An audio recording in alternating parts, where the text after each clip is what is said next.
কি খবর একটা কথা হয়ে গেল। রাসূল সাল্লাল্লাহু আলাইহি ওয়াসাল্লাম জিবরাইল আলাইহিস সালাম ওহী নিয়ে আসতেন। কার কাছে? আমাদের নবীর কাছে ওহী নিয়ে আসতেন।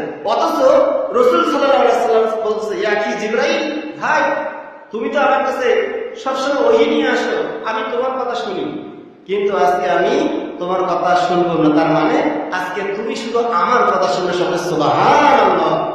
আমার বন্ধুগণ, আল্লাহর নবী বিশ্বনবী জনাব মুহাম্মদ রাসূলুল্লাহ সাল্লাল্লাহু আলাইহি ওয়াসাল্লাম এই কথাটা বলার সাথে সাথে জিবরাইল আলাইহিস সালাম হতভম্ব হয়ে গেল। তিনি বললেন, ইয়া রাসূলুল্লাহ, ইয়া হাবিবাল্লাহ, কি এমন প্রশ্ন আছে যে আপনি আমাকে আজকে প্রশ্ন করবেন? এই প্রশ্ন করতে গিয়ে আল্লাহর নবী বিশ্বনবী জনাব মুহাম্মদ রাসূলুল্লাহ সাল্লাল্লাহু আলাইহি ওয়াসাল্লাম বলল, ইয়া আখি জিবরাইল, আমার প্রথম নম্বর একটা প্রশ্ন। প্রথম নম্বর যে প্রশ্নটা হচ্ছে, ও জিবরাইল, আল্লাহ রাব্বুল আলামিন তোমার চোখের পাওয়ারটা কত দিয়েছে? তোমার চোখের পাওয়ার কত পরিমাণ? এই প্রথম নাম্বার প্রশ্নের উত্তরটা তোমাকে দিতে হবে আমার বন্ধুগণ।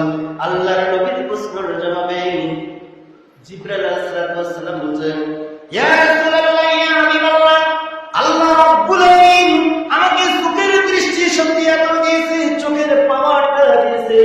আমি যদি আসমানে থাকি আর জমিনের মধ্যে যদি বৃষ্টি পড়ে, কি করে বলেন তো দেখি? জমিনের মধ্যে যদি বৃষ্টি পড়ে, আল্লাহ রাব্বুল আলামিন আমার চোখের পাওয়ারটা এত দিয়েছে, আমি ওই আসমানে থেকে জমিনের যে বৃষ্টির ফোঁটাগুলো জমিনের মধ্যে পড়ে একটি একটি করে, আমি জিবরাইল আলাইহিস সালাম ওইখানে থাকি, আমি জমিনের যে বৃষ্টির ফোঁটাগুলো একটা একটা করে পড়ে, আমি ওই জায়গা থেকে সমস্ত বৃষ্টির ফোঁটাগুলো গুনতে পারি। সকলে বলি না সুবহানাল্লাহ। আল্লাহ রাব্বুল আলামিন তার চোখের পাওয়ারটা কি দিয়েছে? আমরা পাবো? বৃষ্টি ফোঁটা করতে পাবো? পাবো না। কিন্তু আল্লাহ তাআলা জিবরাইল আলাইহিস সালামকে এত পাওয়ার দিয়েছে, উনি ওখানে থাকার পরেও বলতে পারে জমিনের মধ্যে কতটা বৃষ্টি পড়লো, উনি বলতে পারে, উনি মনে মনে হিসাব করতে পারে। আচ্ছা, আপনার আমার মাথায় কি এগুলো কাজ করবে? কখনোই সম্ভব না।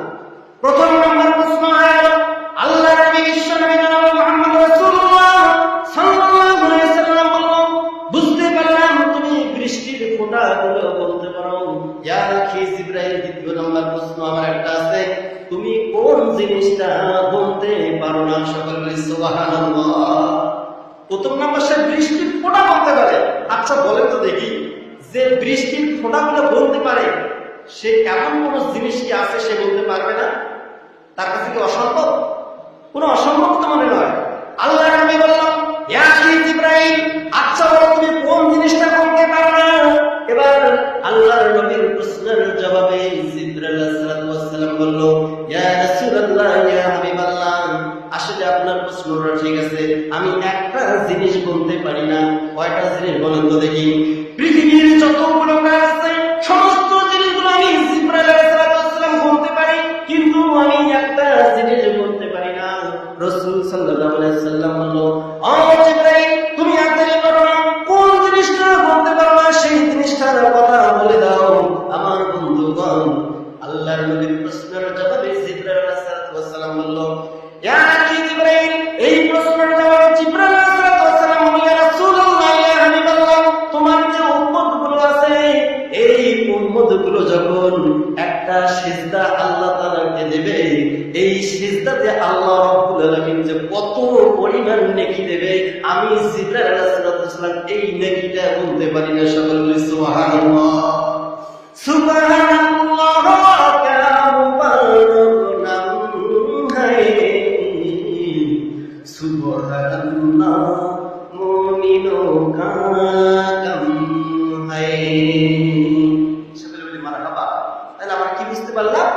জিবরাইল আলাইহিস সালাম সবই বলতে পারে, কিন্তু আপনি আমি যে আল্লাহ তাআলাকে রাজি খুশি করার কারণে যে একটা সিজদা দেয়, এই সিজদাতে আল্লাহ তাআলা কত পরিমাণ সওয়াব দেয়, এই সওয়াব বা এই নেকিটা জিবরাইল আলাইহিস সালাম ব্যর্থ হয়ে যায়, সে বলতে পারে না।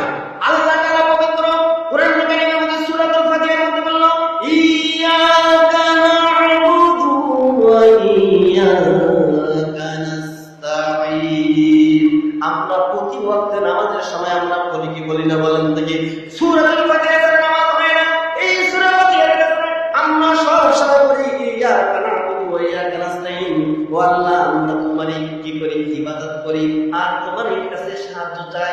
এই কথাটা আল্লাহ রাব্বুল আলামিন বলল, ও জিবরাইল তুমি সাক্ষী রাখো, আমার এই বান্দাগুলো এরা দুনিয়ার কোনো মন্ত্রী, দুনিয়ার কোনো এমপি, দুনিয়ার কোনো মিনিস্টারকে রাজি খুশি করার কারণে সিজদা দেয় না, স্বয়ং আমি আল্লাহ তাআলাকে রাজি খুশি করার জন্য তারা আমাকে সিজদা করে।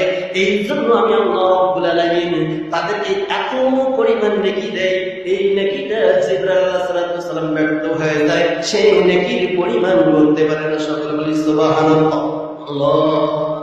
আমার ভাইরা, আরে আমরা বুঝতে পারলাম আপনার আমার একটা সিজদার যে গুরুত্ব, সিজদার যে ফজিলত, এটা আমরা কি ভুলতে পারবো না? স্বয়ং জিবরাইলও পারে না, কিন্তু আজকে আমরা মানুষ, অনেক মানুষ আছে